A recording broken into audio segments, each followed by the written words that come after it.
Hello guys, welcome back to AS Learning. So guys, in this video we will cover the interview experience with Cognizant. So this is for the experience level 3 to 4 years and package offered was 10 to 12 LPA. So let's start. And before starting, just wanted to inform that if you have not watched our previous video on Infosys interview experience and Accenture interview experience, so you can watch it through the links mentioned in the description. And if you want to share your experience also, so you can mail us the questions list on mentioned email ID. So let's start. First question was, what are the different types of joins in SQL? So you can tell about the right join, left join, right outer join, left outer join, inner join. So different types of join you can explain one by one. So this was the simple question based on SQL. Total 3 SQL questions were asked in this interview. Second one is, when do we require joins in SQL? So if you have functionality or requirements such that we have to integrate multiple data from multiple tables, so in that case we should use join based on our requirement. So it can be inner join or either outer join. So third, how to write performance tuning SQL queries. So even don't have any idea, basic idea regarding this, but what I can say, we should use indexing to write to increase the performance of SQL queries. So just go through these questions once, because it might be asked in your next interview, SQL interview. So this was the third question on SQL. Fourth question is, why should we use streams? So this was based on Java 8 question series. So streams we can use to improve the performance, and if we have large data set in our program, so we can perform the stream instead of going for a simple for loop. So it will save our time by reducing the number of iterations, and also will increase our application performance. And in this you can also add one more difference, that a stream provides inbuilt method like sorted, distinct, map, filter, so which basically reduces the number of line of code, and in one line you can add or use any functionality with the help of streams. Next is, what is functional interface? So this is one of the basic question and most asked question on Java 8 interview questions. So functional interface is basically interface which contains only one abstract method. You can also provide the example like runnable, and then uh, consumer, supplier, predicate. So these are some of the example of functional interface. Next is how to write lambda expression. So you can tell him about the syntax, whatever syntax we use for the default parameter, or no args parameter with argument parameter, and what should be the condition to write lambda expression. So you can describe him with this.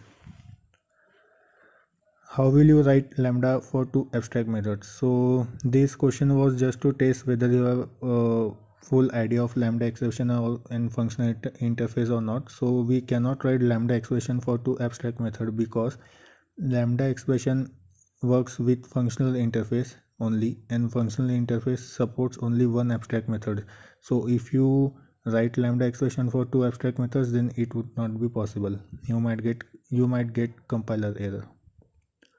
Next is, what are the advantage of Spring Framework? So in this question you can also describe the advantage of Spring Boot or Spring MVC, whatever the advantage they provide. So you can just list one by one. Next is how to integrate Spring Boot with database. So this question I have already covered in our Accenture interview question series, so you must watch that video too. So it will help you in preparing with some more questions and with some more interview experience. Next is, what are microservices?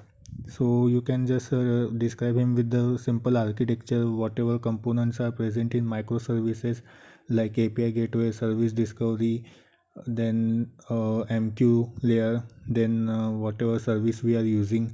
So just describe one by one each component. And you can also add the advantages of microservices on monolithic architecture in this question. Next question on microservice was how to handle failover of any particular microservice.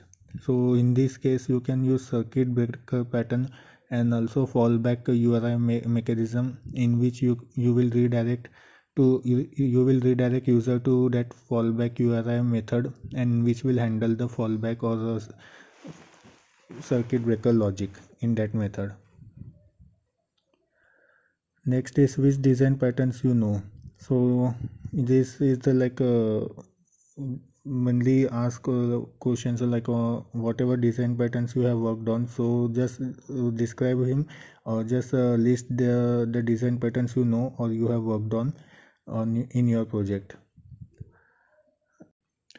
What is chain of responsibility design pattern? So this is one of the most used and easiest design pattern to work on. So you can just google through it, and basically this patterns contains a number of chains, or you can say number of methods, which will handle the particular client request based on its working or based on its functionality. So if there are 5 chains or 5 methods, and if request comes, and it will check for the first method. If it handles, then it will execute the logic and will serve the request with response. But if it do not handle, then it will just pass to next request or next method with the same request.